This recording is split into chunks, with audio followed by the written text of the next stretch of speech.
صلوا عليه وسلموا تسليما.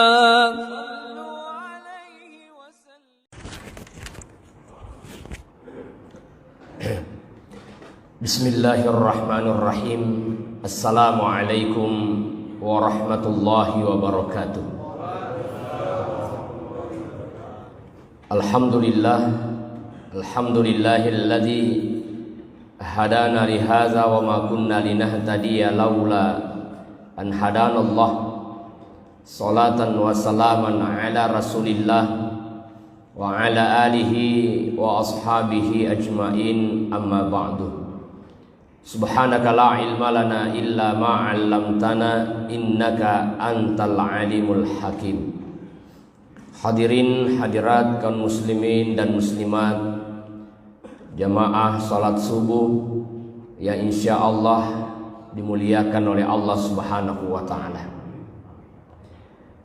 Rasulullah sallallahu alaihi wasallam bersabda, "Hubbiba ilayya min dunyakum salasun." Ada 3 hal yang sangat dicintai oleh Nabi sallallahu alaihi wasallam di dunia ini. Yang pertama adalah at-tibu, wangi-wangian. Karenanya sunnah bagi kita laki-laki memakai wangi-wangian ketika hendak sholat. Kenapa? Karena jangan sampai kita yang khusyuk sendirian tapi marana isawalita nataruh bau. Kalaulah panitia menyiapkan di sini ada dupa-dupa, ya, karena barulah saya dapat masjid yang kita tempati ceramah di sini ada dupa-dupa di depan. Yang biasa kita dapatkan kalau ada dupa-dupa ketika kita baca doa di rumah orang. Betul apa tidak? Nah. Sehingga biasa Tony tomak baca doa teri-teri Pak Imam. Kata yang punya rumah pasti diterima doanya Pak Imam ini. Kenapa? Dia menangis. Padahal kenapa Pak Imam menangis? Karena najinnya rumpuh. Terlalu banyak asapnya. Bukan asapnya yang penting tapi wanginya.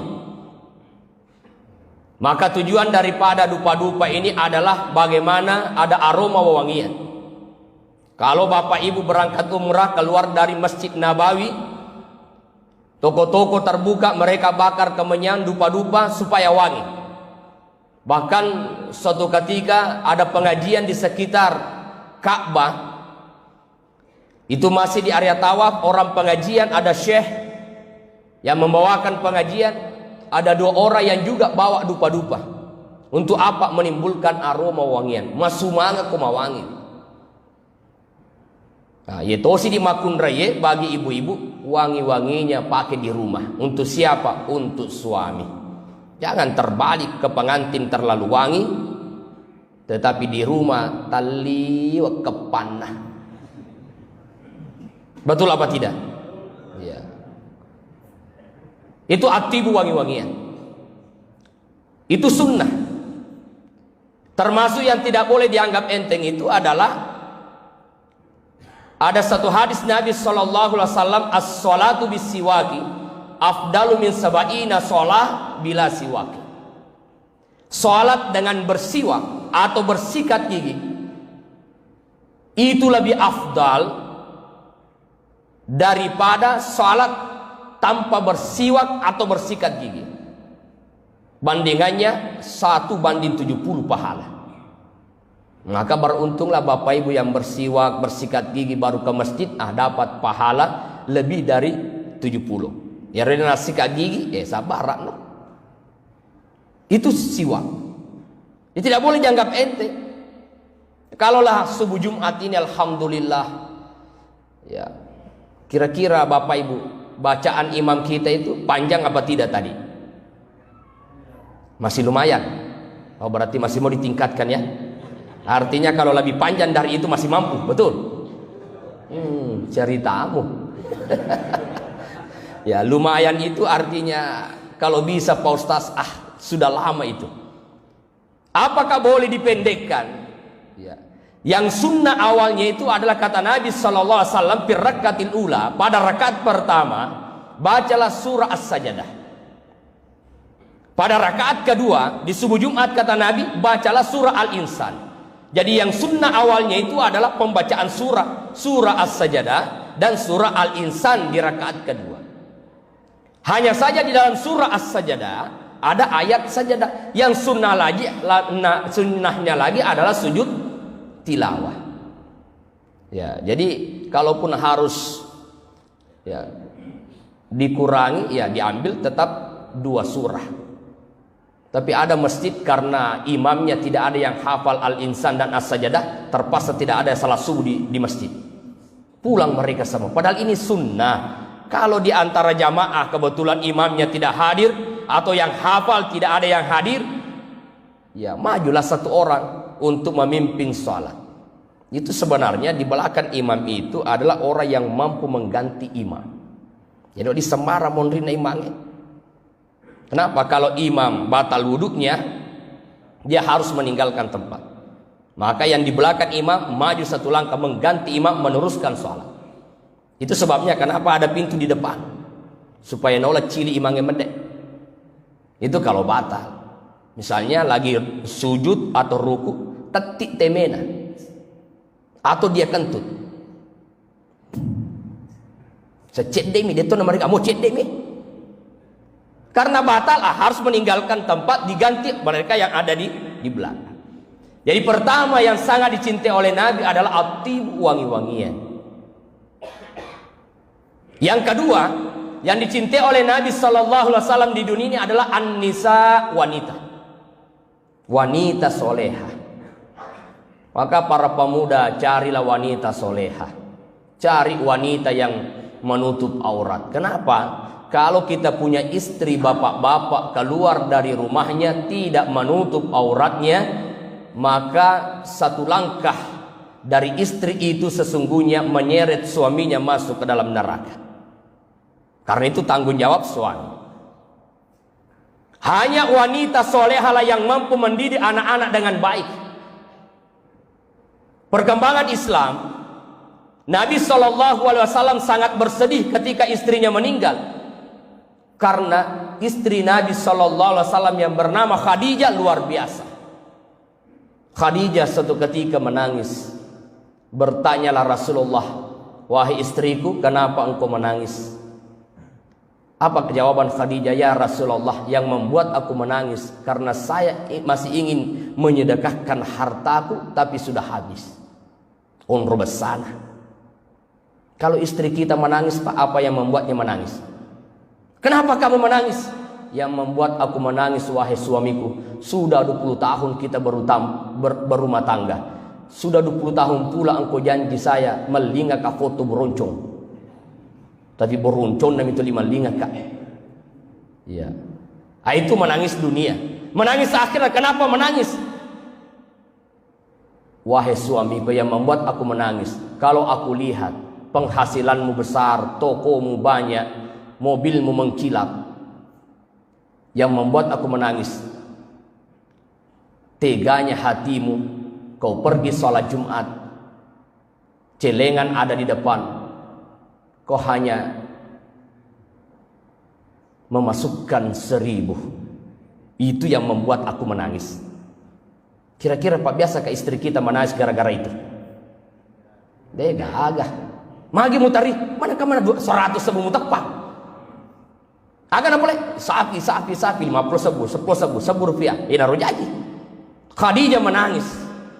Wahai ya Rasulullah, jika harta saya sudah habis engkau pakai di jalan Allah dan aku telah meninggal, maka galilah kuburanku yang telah memutih.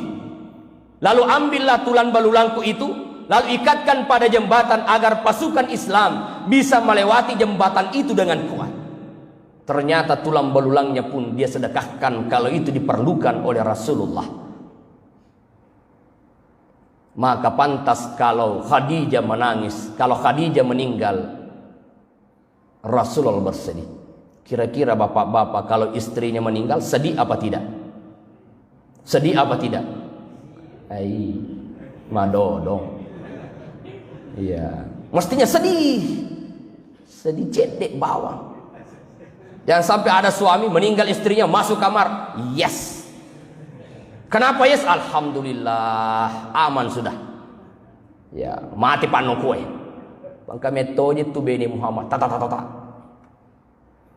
Ya, kata istrinya, kenapa saya marahi kamu? Karena pekerjaanmu tidak ada, sholat pun tidak dilakukan. Dome bamu tungka, napa di tengah manu. Nah, An-Nisa, coba kita lihat bagaimana istri Fir'aun bernama Asia. Walau dia tinggal di rumah Fir'aun, istana Fir'aun. Tapi siapa yang mampu mendidik Nabi Musa yang bersama dengan Fir'aun saat dia kecil? Siapa yang mampu mendidik Masyitah, tukang sisir anaknya Fir'aun? Nabi Musa kecil, kemudian Masyitah mampu mengenal Allah. Siapa yang mendidiknya?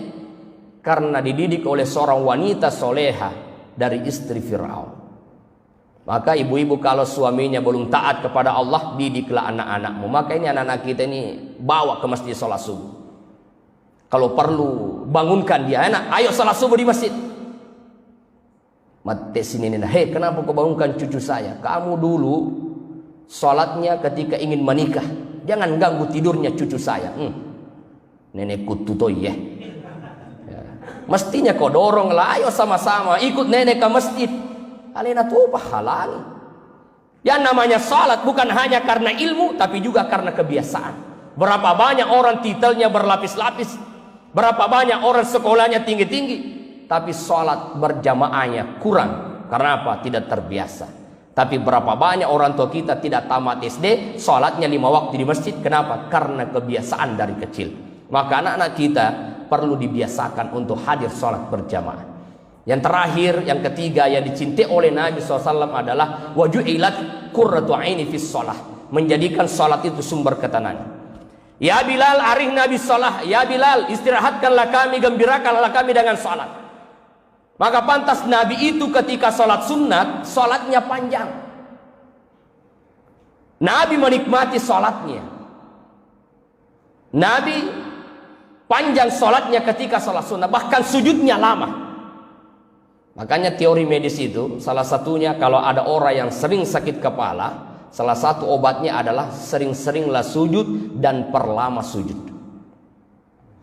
Lama sujud. Pak Ustaz, saya lama sujud kok masih pusing. Oh, indra mutaliwa-liwa. Ya, bukan lagi karena darah, karena ketika kita sujud itu darah mengalir ke otak. Kalau darah mengalir dengan baik, sehat ini. Tapi kenapa selalu sakit kepala? Belum darahnya mengalir ke otak, berdiri lagi, Allahu Akbar. Allahu Akbar, sujud lagi, belum sampai ke otak, bangun lagi. Sehingga dia nak latu darah. Ya, malole sujud. Sujud lama.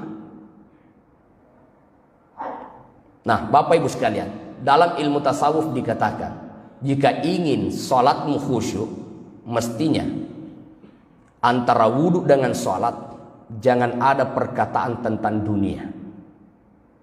Mestinya setelah wudhu sampai kita sholat, antaranya itu jangan ada perkataan tentang dunia. Kenapa kita susah khusyuk? Mulai dari berwudhu, mulai dari rumahnya berjalan ke masjid, macerita memang nih. Macerita letu tak masih, macerita movie, loni tak kabir, macerita movie. Ya. Yang kedua, ketika sholat di waktu duhur, lalu kemudian ingin sholat lagi waktu asar, kalaulah dalam syariat, dalam fikih, wudunya tidak batal, maka tidak mengapa wudu yang dia pakai pada saat dia sholat di waktu duhur, itu pula yang dia pakai di waktu asar. Boleh. Kenapa? Belum batal wudunya. Tapi kalau antara duhurnya dan asarnya tadi, mulut ini sudah berbohong, mulut ini sudah menceritakan aib orang lain, maka berwuduklah. Bukan karena wuduknya batal, tetapi karena energi wuduk itu sudah hilang. Kalau energi wuduk sudah hilang, maka susah terangkat ke langit, susah khusyuknya. Wabillahi taufiq wassa'adah. Assalamualaikum warahmatullahi wabarakatuh.